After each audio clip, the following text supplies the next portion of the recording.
Hello, and welcome to this edition of Joint Action.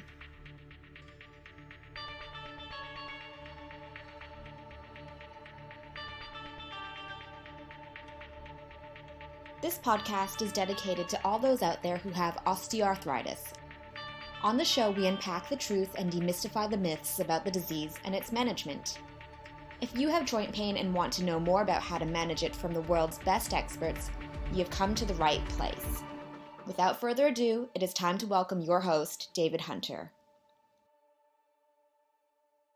Hello and welcome to this edition of Joint Action. This week we have the privilege of discussing what anti-inflammatories should I take for osteoarthritis. Now, the first-line pain-relieving medication recommended in most therapeutic guidelines for osteoarthritis is the anti-inflammatory group of medications. They consistently demonstrate modest effects for relieving pain and improving function, pretty much irrespective of the site or joint affected by osteoarthritis, whether that be the hand, knee, or hip.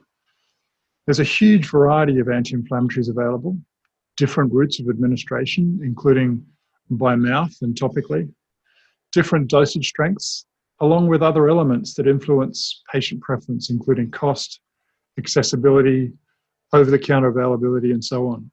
Now, like all medications, there are potential side effects, and in this particular instance, for the anti-inflammatory group, these are often not inconsequential. Most common side effects are elevations in blood pressure and concerns related to the gastrointestinal tract.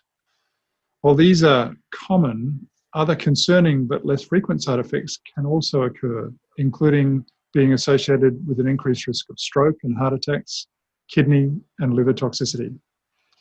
A question that I'm frequently asked, both in clinic and at conferences, is what anti-inflammatory should I take?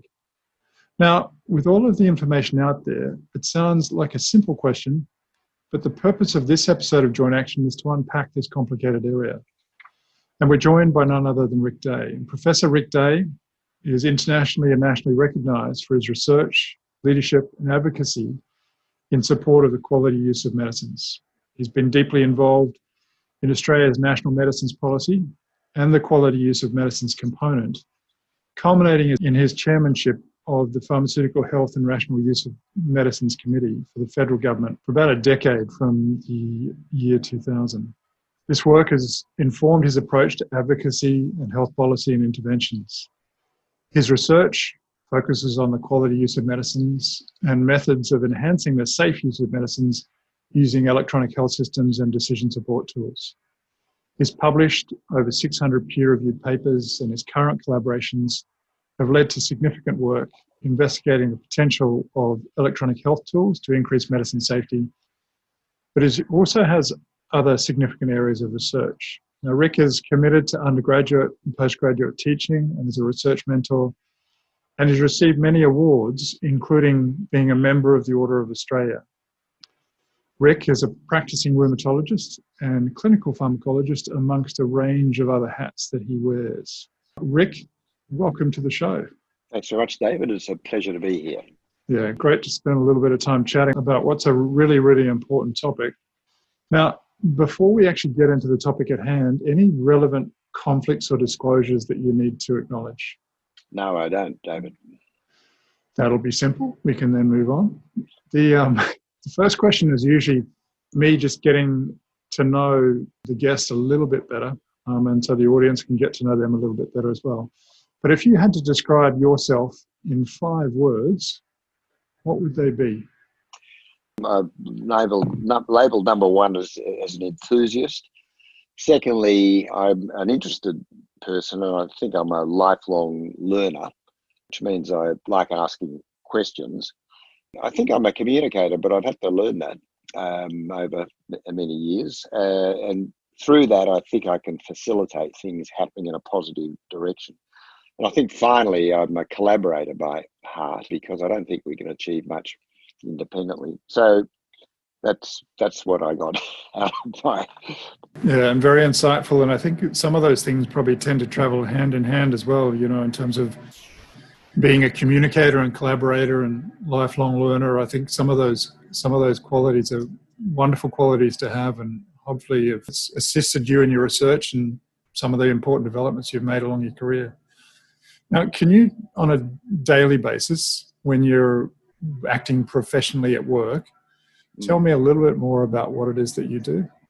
Yeah. So, look, firstly, as you noted, I'm a rheumatologist. So I spend a day a week consulting from dawn till dusk. And that's really to do with rheumatic diseases, conditions, pain, a little bit of things to do with medicines, but essentially it's people who are in trouble with their musculoskeletal system. The rest of the week, it's a bit funny, but I'm a clinical pharmacologist and toxicologist the rest of the week, which means that we're looking after patients who have problems with medicines in the hospital, but also trying to get good results from medicines used more broadly across the hospital and elsewhere. And a lot of that's to do with safety and individualizing therapy. So one modern way that people talk about this is precision medicine, which is probably, a bit over the top, but essentially it's the right medicine for an individual in all their circumstances. Also, as you noted, I'm a teacher, so this is largely to medical students, but also when I think about it is a lot of teaching with patients. I mean, I learn from patients, but I think I spend a lot of my time, I hope, teaching patients. I'm also involved in laboratory medicine to a degree, which is measuring drug concentrations and increasingly seeing how that plays to precision medicine. So genomics, which is genes and how they affect medicines and how they work, is becoming more of what I do. And the final bit is being a researcher. And I love that, actually. I think that's probably why I got tied up in this general line of work. And I think that the focus there is pretty much how do we individualize therapy one way or another. And that's across more than musculoskeletal fields. But in the musculoskeletal field, I've been a bit sidetracked in recent years on gout, which is I find very fascinating because it's quite prevalent and we know what to do, but it's a big job getting it to happen. So that's been consuming me a bit lately. It sounds like a wide area of diverse interests. And if you're anything like me, Rick, I think it's some of that variety is actually really very helpful, because I think if we were to do one thing all the time, we probably wouldn't to give it as much energy as we could. Yeah, no, I think you're right. One of the words I was thinking of myself was a gadfly, but it's probably doing many things, probably too many of them. But anyway, it's probably a testament to your talents, that you're drawn in so many different directions because you have so many talents. Now, when you're not doing your day job, what is it that you like to do? Yeah, so look, I'm a family man first up, and I think having 9 grandchildren gives a bit of a picture. I'm very grateful, proud of that, my family, and love them to death. And so that's a tremendous part of my life. We've always been theatre goers since the old Tote, if any of the listeners remember what preceded the Sydney Theatre Company. Used to be out at University of New South Wales, and you'd have a shearer would be cooking for us as we arrived. It was tremendous. Music as well, so we always enjoyed going to concerts. And I like cycling, and so I cycle a few times a week with friends. I appear to be going slower up hills with the years. I'm sailing. I sail dinghies, racing dinghies, and I've done that all my life. My wife, Barb, used to be the foreign hand in a 2-man outfit, but she threw the towel in a few years ago. So now I'm racing a laser, which means I get hit in the head regularly by the boom, and it's a lot of fun. And I play tennis once a week, and which I enjoy very much. So that's pretty much my activities. Yeah, you've got a full list there, Rick. I was just listening to you talking about the cycling. I recently had an opportunity. Actually, I do quite a bit of road biking, but recently had the opportunity to get on an e-bike. I don't know if you've ever sat on an e-bike, but your challenges with hills, the e-bike can assist. I've heard that, and I've seen it. It's looking more tempting by the minute. Not necessarily encouraging you to do that. Better done under your own steam, but it's definitely appealing, particularly if there's a lot of hills in your road. Now, just getting to the topic of the day, and you obviously have great expertise in this area. And I guess just to start off with, what is an anti-inflammatory medication and what are some common anti-inflammatories that most people would know about? Yeah. So look, they're a very old group of drugs. In fact, the first one was aspirin that everyone's familiar with. But then there were drugs. The first one that came after that, I think, was probably butazolidine and then something called indomethacin. But there have been more modern ones since, and there's a whole list of them. And people would be familiar with Nurofen and Voltaren, and the proper names for those are ibuprofen and diclofenac, but naproxen's another one, naproxen. But it's a very long list, and they've been widely used. And in fact, almost 15% of elderly people have been taking NSAIDs in some countries, including UK and Australia, probably a bit less now. But this was very common. So indicating a lot of people have got pain because their main indication is for pain. Also for inflammation. I'm not so sure how really good they are at inflammation, but the other pharmacological effect is reducing temperature. So for children, we'd all be familiar with giving ibuprofen, Nurofen to children with fevers to help them. So those three are the three mechanisms are what this, or three effects of NSAIDs. So very widely used and indicating, I guess, the need across our area of medicine, particularly, which is musculoskeletal medicine. Yeah, definitely a huge unmet need in terms of pain control for people that have musculoskeletal pain. And just digging a little bit more into one of the comments you made, obviously the name insinuates that you know these are anti-inflammatory, but I'm just wondering if you could tell me a little bit how they work. You know, what's the mechanism of action, and do they work centrally or peripherally? Yeah, so look, we actually know how these work. It took a long time to work it out, and really a Nobel Prize in medicine was given out when we figured out how aspirin worked, and this is by inhibiting something called prostaglandins. So they're like hormones, and there's a wide range of them, and they contribute to inflammation, they contribute to raised temperatures, and they contribute to pain.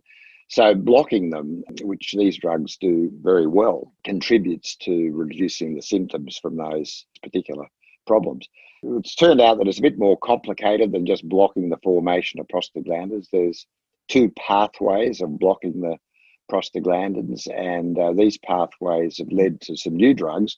Some people have heard of celecoxib or Celebrex. It's probably the most common drug that actually blocks one of the pathways, which was hoped that it would be differentiating the good effects, that is, relieving pain and inflammation, from some of the bad effects, which we'll talk about in a minute. And they do that to a degree, but probably not as successfully as we would like.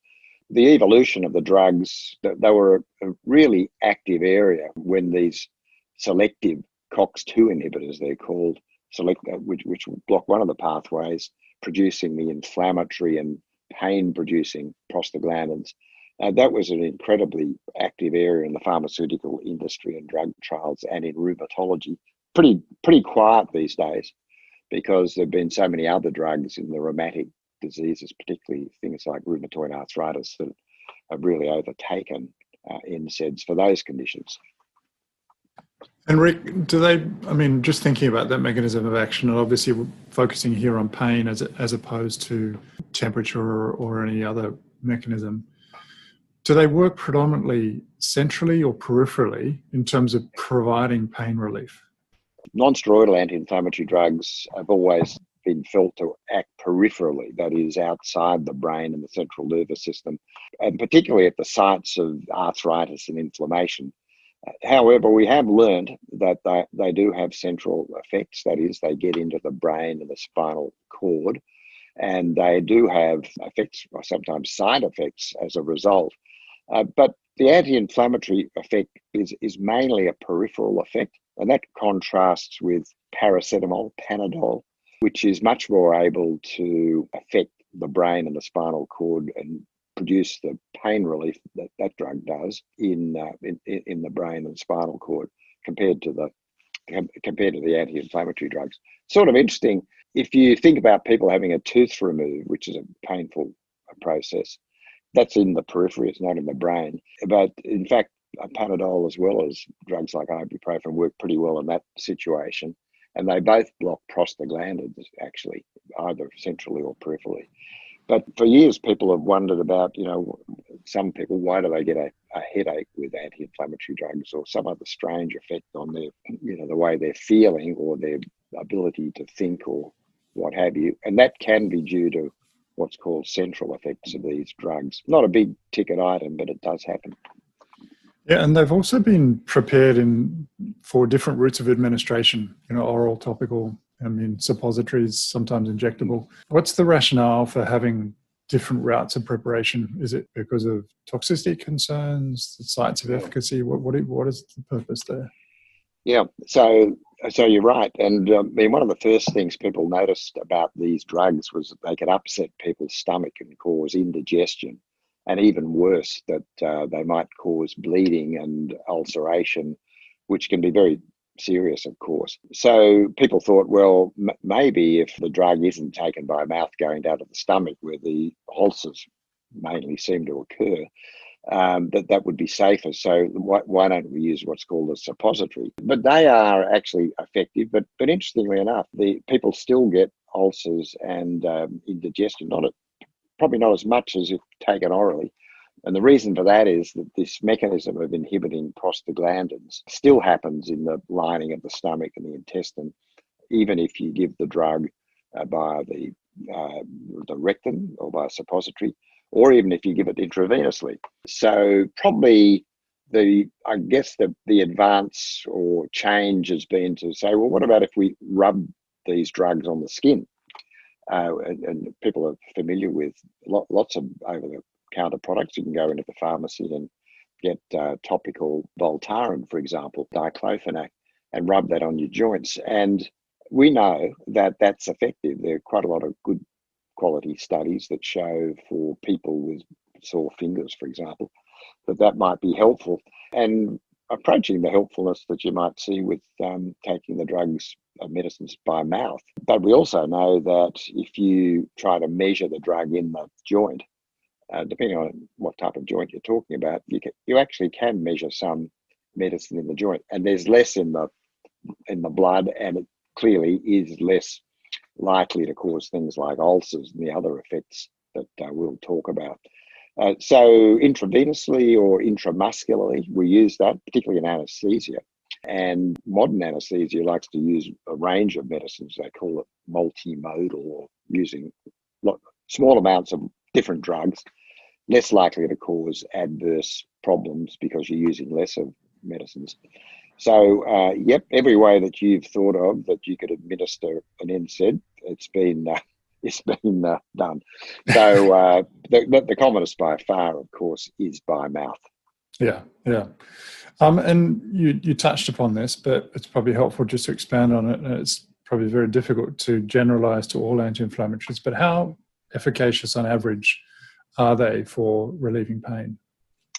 Very much depends on the pain and what the origin is. So look, for an acute pain like a headache or having a tooth out or a sports injury with a swollen ankle because you went over on your side and twisted it, they can be really quite effective, although the evidence-based, like the quality of the studies, say for a swollen ankle from a sports injury, isn't that great. But when it comes to, for example, osteoarthritis, the commonest condition in the knee and the hip, the evidence is pretty poor for really a big effect on average. And in fact, you can measure an effect and it reaches what we call statistical significance. But if you're thinking of pain on a scale of 0 to 100 and talk about how much improvement on average might you get with someone with pain in the knee from osteoarthritis, if you get to 10 or around about that level, you're doing pretty well. And that's about the level we can detect. So that's the average. Now, some people will report, I felt that was very helpful. And a lot of people would report, well, they don't think it was much help at all. There are other effects in that sort of a response, which people might have heard of the placebo effect, that if you take any medicine with some expectation that it'll help. Well, for most of us, it will help, at least for a while. So hard to unravel, but in really good studies, particularly in the knee and the back as well, it's pretty hard to get excited about the amount of benefit for the average person for long-term problem like osteoarthritis. Brilliant. It's really obviously very helpful to encapsulate how effective they are before we start talking about potential downsides. But we've touched upon this a little bit, but can you expand on what the possible side effects are, their frequency, in particular, any medicines that they shouldn't be taking or any contraindications in certain people? Yes, so look, this is a very important topic because pain, osteoarthritis, very commoner in older people who happen to usually or more likely have other conditions, impairments of various organs, for example, the kidneys. So more susceptible to adverse effects from this group of drugs and more susceptible to, as you were saying, David, to drug interactions. So probably the one we learn about first, and this was probably 50 years ago, was peptic ulceration and bleeding.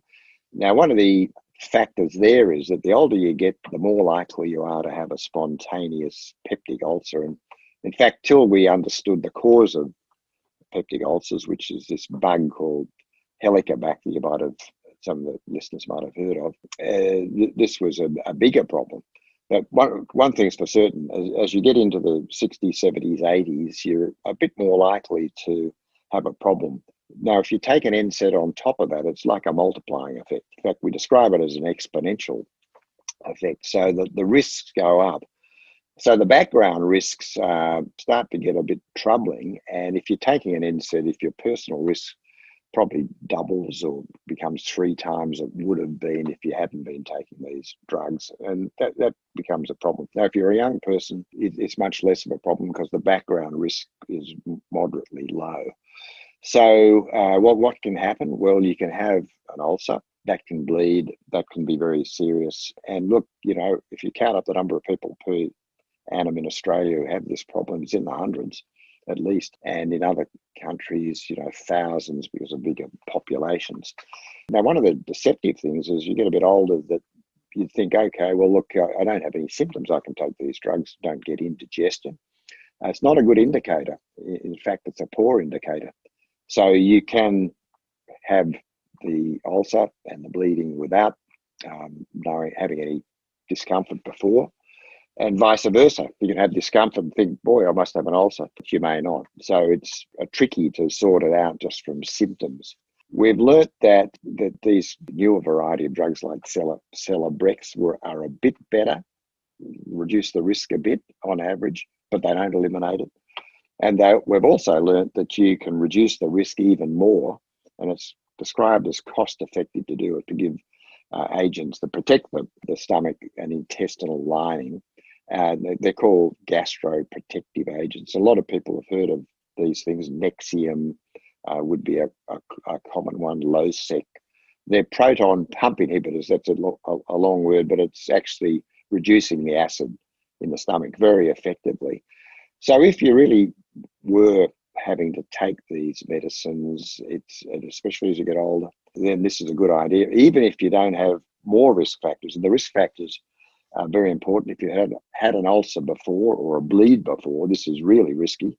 And if you happen to be on a blood thinning agent, such as warfarin, you might have heard of, but lots of people now are on these newer anticoagulants because they've got conditions like atrial fibrillation or had a clot. Xarelto might be one that you might have heard of, etc. And these are just like warfarin. The risks are high.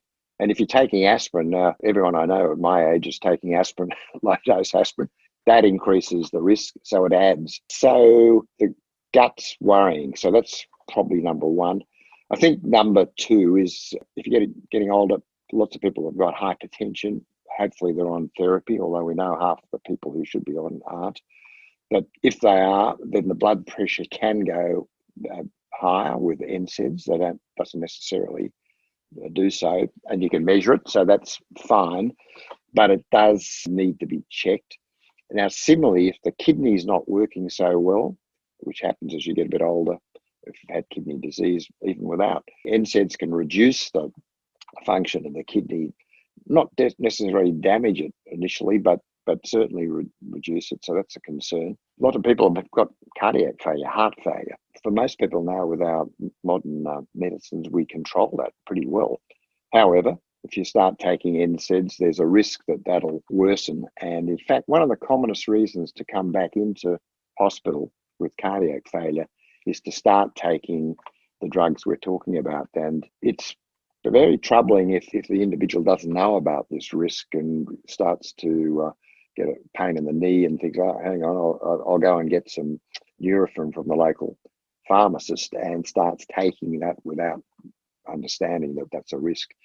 So probably the last one to mention here is heart attack itself, which is, we didn't really realize this until these COX-2 inhibitors like Celebrex came on, and there was one important one called Vioxx, where we really learned that these newer selective drugs seem to be even more likely to cause a heart attack.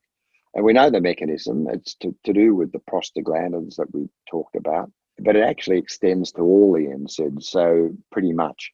So if you happen to have what's called coronary artery disease or had a heart attack before, it's risky, and your odds of having a heart attack increase. I'd put it in the same category as risk factors we know about: smoking, raised lipids, lack of exercise, overweight. Put in NSAIDs, that's another one. So all of these things suggest that if you're going to use an NSAID, there ought to be a really good reason to do it.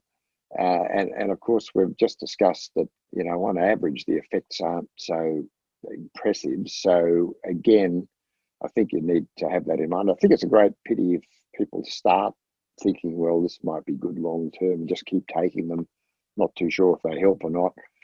That's a pity, because it probably isn't necessary and it's risky. It's wonderful information. I think a really helpful overview of very complex, but also still very topical area because of the frequency with which anti-inflammatories are used, and particularly the population who are often carrying a number of different comorbidities that make them at higher risk for some of the side effects.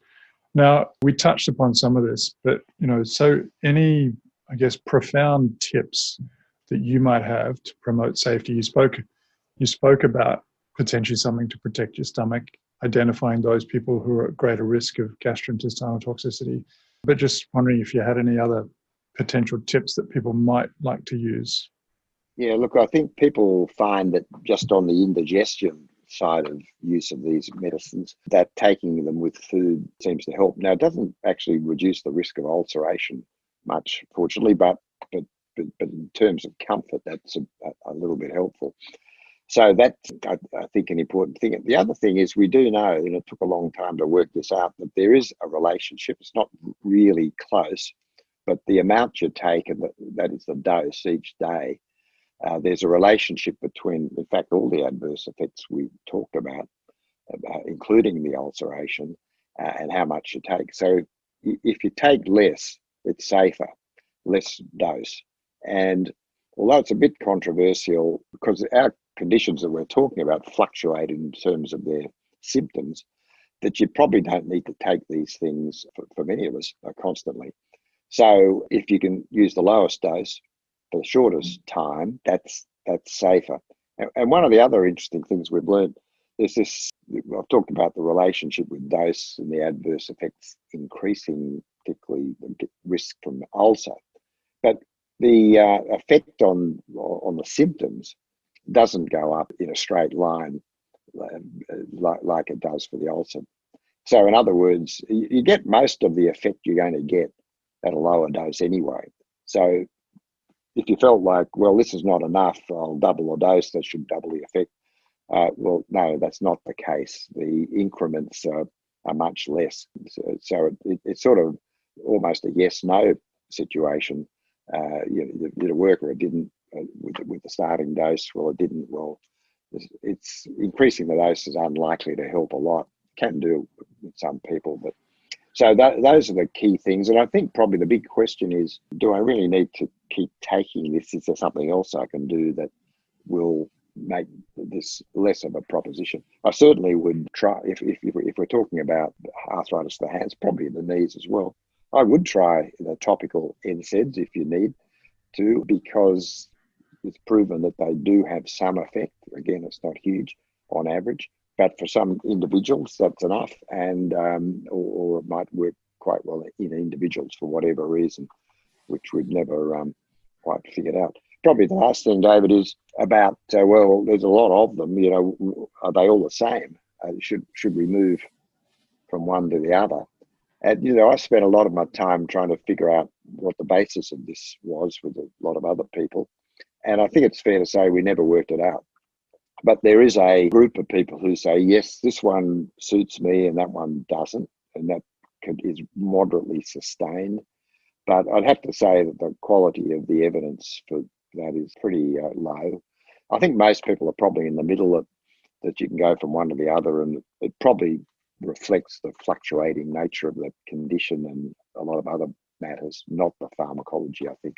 Yeah, no, it's really helpful. So, I think the general dogma would suggest that if one doesn't work, it might be worthwhile trying another. And as you're suggesting, there's potentially not a lot of science behind that, and it may just be the disease fluctuating. Now, back to the original question, which anti-inflammatory?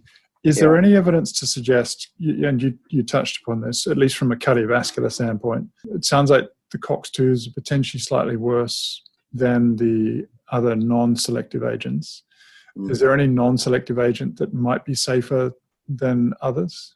Yeah. So, look, I think it is a bit challenging, and there's a fair bit of overlap, but I think the bulk of the evidence, not the greatest evidence, but the bulk of it, just quite a bit, would be saying naproxen's a bit safer with the heart, particularly from the point of view of heart attack. But again, what I would add here is that take the lowest dose. This is important. I think the other thing is, if you take one of the most available ones is ibuprofen, because, and a good thing about it is there's a great range of doses available. So over the counter, there's 200 milligrams. If you wrote a prescription, you'd be writing it for 400. And, when I was in America, David, like you, there were people prescribing it, 3,600 milligrams, like huge doses. So what that says is a great range. So you can use, again, getting back to a low dose, and that looks pretty safe from a cardiac point of view. The diclofenac, it's an old drug, but it's got this selectiveness in the way it affects the prostaglandin production. So in a higher dose, this seems a bit more risky. I think in low dose is probably pretty right. Again, I'm coming back to low dose, but if you wanted to be as cardiac safe as you could get, this is from the heart attack point of view, probably low dose naproxen, low as as least often as you can get away with. And I think otherwise, for all the other problems which we talked about, which was blood pressure and kidney function, heart failure, those type of problems, probably they're all much of a muchness. Again, dose being most important. Fantastic. All right. Well, hopefully people can digest all of that wonderful information that Ric's just provided and identify which one is most likely to be suitable for them. But as always, there's oftentimes unanswered questions. Ric, from your perspective, what are the most pressing research needs in the field? Yeah, so look, I think it follows from our discussion that a safer, a more effective analgesia, whether or not there's inflammation there or not. You're the expert here, David, but there is inflammation there in knees and hips, and it's contributing. So an anti-inflammatory that's safer and more effective. Corticosteroids, we know this is prednisone that people have heard of, and we don't like giving medicines like that long term, but they're very good as reducing inflammation. But unfortunately, if we could cut out the side effects, people have been trying forever. But we do need a better analgesic that's safer. So that's probably the major. Yeah, definitely. Pain is still a large unmet need in the context of osteoarthritis. But I think for everybody who's out there, there's a lot of active research going on to develop new agents that hopefully, as Ric suggested, will be both more effective and safer. Ric, Is there any information that you'd like to point people towards in terms of being quite patient-friendly resources or links that might shed further light on the topic, or any questions that I didn't ask that I should have? Yeah, I think one of the organisations that's a very good one for patient consumers is, it used to be called the National Prescribing Service, but it's now goes by its acronym nps.org.au. Now, it's a national body. It's funded by the Commonwealth, and its job is to help everyone, including patients, consumers, to get the most out of medicines and investigations. And if people look that up and look under consumers and look up non-steroidal anti-inflammatory drugs or arthritis, it's got very good information, including what's I think very important for patients, and that is if you're picking up a medicine, make sure you take up the consumer medicines information each time. It's brief. It's meant to be friendly for the non-specialist, for the lay person. And it just tells you about some of the adverse effects we've been talking about and what to do about them if they happen, for example. So I'd recommend that. And the other thing I would recommend is Arthritis Australia and its good website about arthritis and the treatments. And the last one I use, and there are lots of options here, but with people with chronic pain, I think you need help to understand what's going on if you have pain for a long time. And I use a website that's been developed called thiswayup.com.au, which it's a evidence-based approach to how do you do a bit better functioning when you have pain. What are the strategies? And a lot of people find this really helpful. They didn't really appreciate some of the things. So I found those resources useful for my patients. Brilliant. No, that's really helpful. Thanks, Ric. Now, the last part of the show, I usually try and dig into you a little bit more and get some insights. And again, this is primarily just me being very selfish and wanting to glean as much information as I can. But in the interest of time, I might just skim through some of those. But my favorite question is, why is it you do what you do? What motivates you? What makes you tick? My father was a general practitioner in Ashfield, and I just thought what he was doing was tremendous from an early age, and I could see that it made a difference to his patients. So I think that's what motivates me. I still love seeing patients and hopefully helping, trying to understand what's going on and to give some insights as to how they might cope a bit better. So I think that's the thing that motivates me. So a doctor from birth by the sound of things, and it sounds like you had a wonderful influence at home. If you could have a billboard with anything on it, what would it be and why? Save the planet for all of us. And in there is, I think, concerns like I'm sure everyone has listening about the planet and its future, conservation and what we're doing. And then I say for all of us, and I guess that is my concern and wish that we look after all of us right to the bottom of the heap, so that unless we're doing that, I think we're really in trouble. So they're the two themes I feel very passionate about.